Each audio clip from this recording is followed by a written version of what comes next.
He's one of the most successful firms in the Northeastern United States.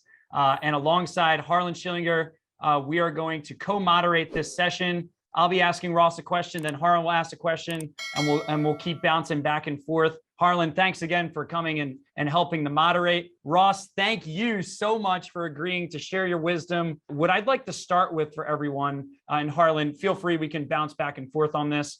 I'd like to just start with your kind of origin story, as we call it, like how you got started and where was that light switch moment where you decided you wanted to build a basically industry changing brand within the legal industry?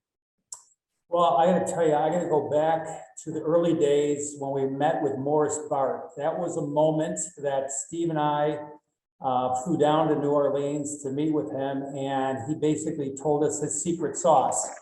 And frankly, we followed that model and built a firm from really 3 attorneys at that point to 54 attorneys in the at the heyday. So what Morris Bart basically told us was to make sure the lawyers that work for you have a partnership interest in the files. And so he basically said, share the fees that you have coming in with the attorneys. So part of the fee goes to the attorney, part of the fee goes to the firm, and the lion's share goes to the client. So the interests are aligned all 3 ways. The attorney has the same interest as the law firm, and the attorney also wants to maximize the value for the client. By doing that, the good attorneys will, exceed the normal expectations on a case because they want to, for their own self-interest, get as much as they can for themselves and also for the client. And when they do that efficiently, it leaves enough money for the firm to advertise. And of course, Morris Bart told us about the advertising game. And basically what he said back in 1990 something, 91, 92, 90, he said to us, you have to figure out a way to double the spend of any of your competitors in the marketplace.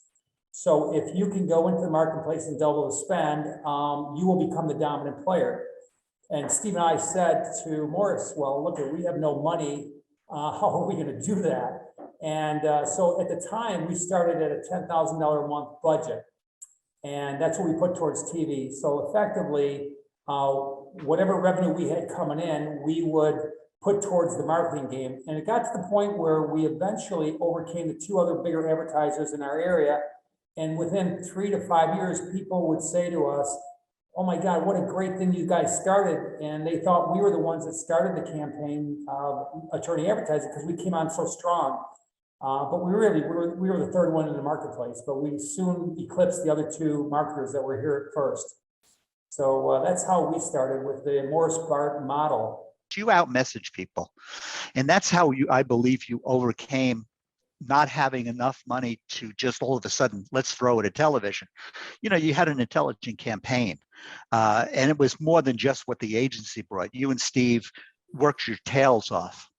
One of the things, Harlan, to follow up on that, that I know that Steve and I worked on, the message from our competitors, or 2 other competitors in our area at the time, they had a message that was, we do matrimonial, Social Security, and bankruptcy, and PI. Another guy we did Social Security, PI, and one other area of the law. We focused in on just PI. And so we said, this is all we do, and we do it well. Here's our results. And that credibility of telling people that we were the expert in that area, which is true, because we limited our practice to that. Early on in our career, I did real estate work, I did criminal work, I did all those things to gain trial experience. But frankly, we cut that out. And even though at the time it was a source of our revenue, but soon it became clear that if we wanted to be good at this task, we would focus on that one area of the law. So then we focused our advertising campaign that way. And I think that was a big factor why we were able to overcome this market and become the 600-pound gorilla here in Buffalo. A big part of our success, admittedly, back when Steve and I were running the firm of Cellino and Barnes, was our 800-888 number. We made a big deal about that. And it made it easy for clients to remember the number because all they had to do was remember 8. And so that was a part of our success, admittedly. But again, the messaging was clear that this is what we do and we do it well. And again, you do get what you ask for. If you ask for bigger cases, you get bigger cases. And you ask for clients to trust you. As long as you can come across as a trustworthy law firm, you're going to get people to follow you. So it's a pretty simple formula to win. I am what I am. I'm here to try and help people. I'm here to try and get the best results possible. I've assembled a really good team of lawyers that get good results. I can't do it on my own. There's too many cases for me to handle personally. So the truth is we have a good team of lawyers that get good results. And then of course, you got to have a good marketing campaign along with it, so people know that you get good results and that you get good results for people. So all those things factor into having a successful law firm. It's a pretty simple formula, right? It's get great results for people and build a brand. I mean, it's really just that in a nutshell. And I'm curious for you, if you kind of look at the motivating force, like why build a 54 attorney firm? Why dominate your market like you did? Like, what were some pivotal moments for you where you had to make a decision? Am I going to make the investments required to go big? Or am I going to just stay where I'm at and have 5 helpers? Yeah, that old phrase, go big or go home, I think I agree with, but I have my own personal interests I like the idea of building big if we're strong. We can't just build on a weak foundation, but if we build with a strong foundation of good lawyers who can produce good work, then I think it can go to another generation. Frankly, most businesses don't last the second or third generation. First generation was my dad, 1956. Second generation was mine. And now I have 2 children that are working with me, in addition to the 30-some lawyers.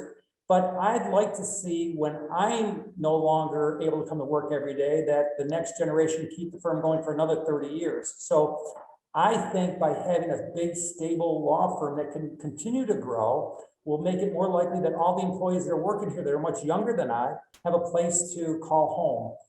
And it's an amazing building, but when people walk in here, it looks like it's brand new, frankly. You walk inside, all the marble, but clients say, wow. And just this week, I had a couple of clients that said, wow, this is amazing.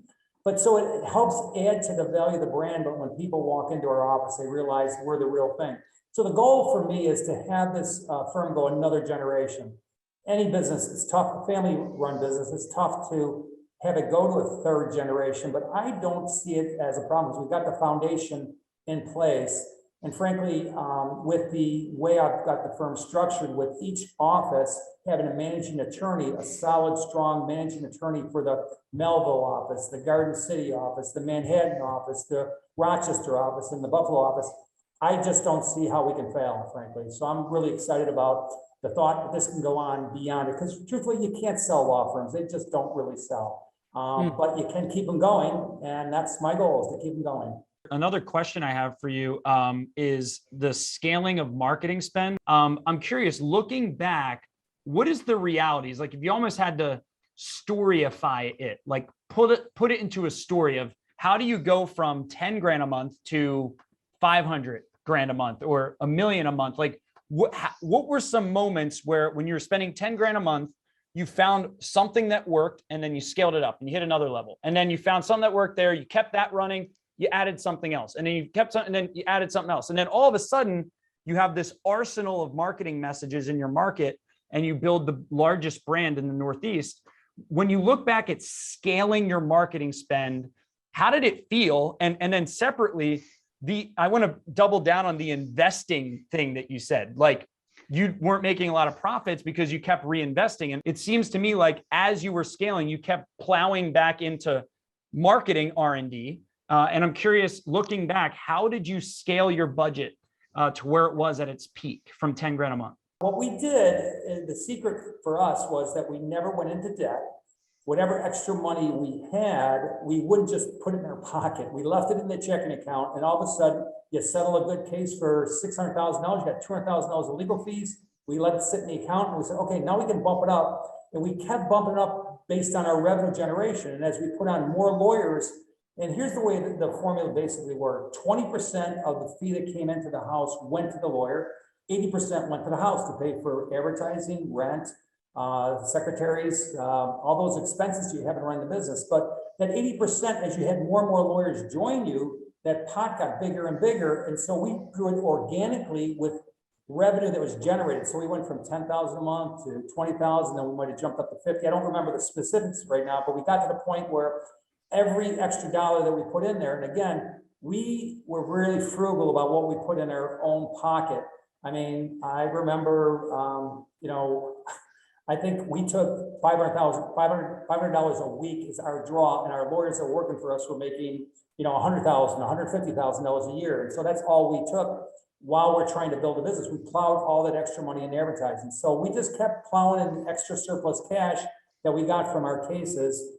And then you land a big case, we just didn't write a check to ourselves. We left it in the account and we planned forward to plow it back in advertising. And it got to the point where now you're spending millions of dollars for advertising. As your business grows, there are other needs in the firm, infrastructure-wise. You need somebody to help manage the paralegal staff. You need somebody in HR and those type of things. But I look back, it really was such an organic growth that we didn't have a meteoric rise in cases. We just gradually grew with our revenue that we generated to increase our budget. So it was sort of a smooth transition. As we rapidly increased, case intakes, we seem to be able to roll with the flow with our other needs. And the key, again, I think, is hiring good people. We have very little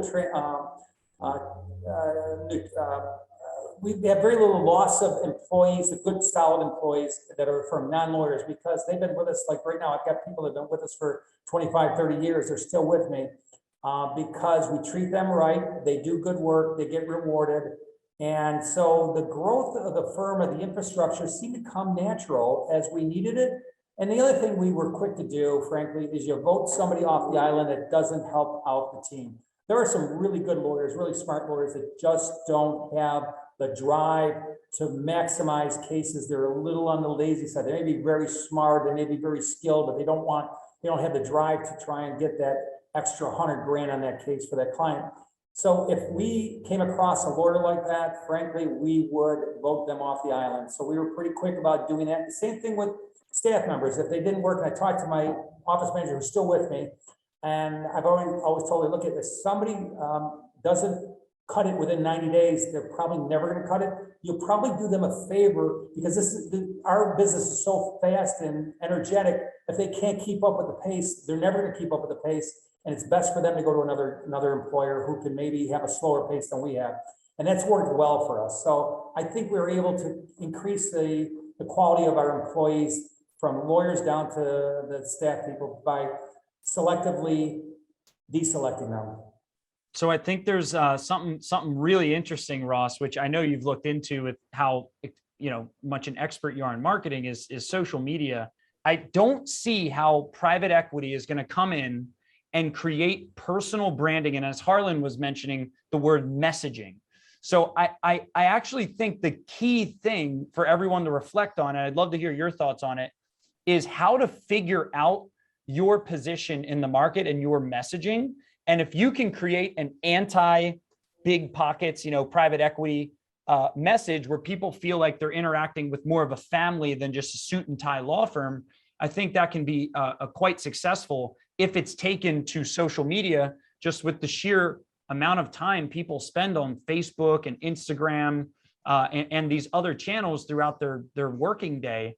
I feel like it's such a big opportunity to take the TV advertising principles and start trickling them into online and digital. And I'm curious to hear your thoughts regarding creating a household name brand like you have, but doing it through modern platforms such as social media.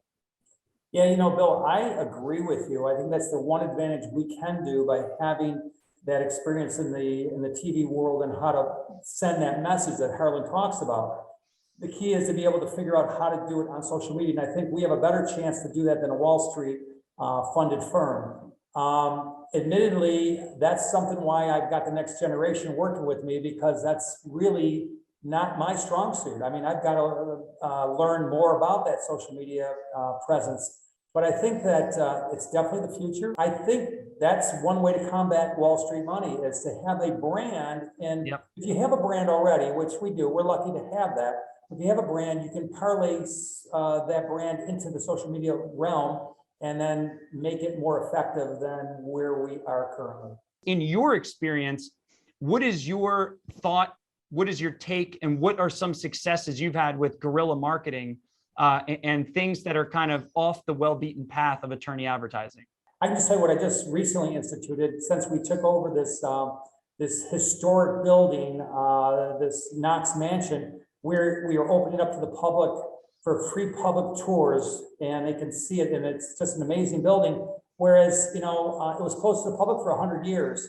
And so very few people were able to see it. But when they come in here now and they're going to look at this building, it's, oh my God, Ross. In fact, what we had over the summertime, we let the Junior League of Buffalo run a home show here, and they had a bunch of decorators that dolled up the house. So we had thousands of people that came through the door. And I frankly stood at the door, entranceway, and greeted everybody and handed out a little brochure. And they were just flabbergasted that I was there to greet them. And they said, thank you very much. I can't believe you're here. And so I think that means a lot to the public when they get to know you on a personal basis. The truth is, if they were ever in an accident and they met me face to face, and I met thousands of people just the last 4 weeks, we had this open to the public, and we're going to continue keeping it to the public. The odds are, unless they have their own personal lawyer, they're going to call me because they trust me. They saw me there. So if you can develop that trust by having that one-on-one contact with people, I think that it strengthens your brand.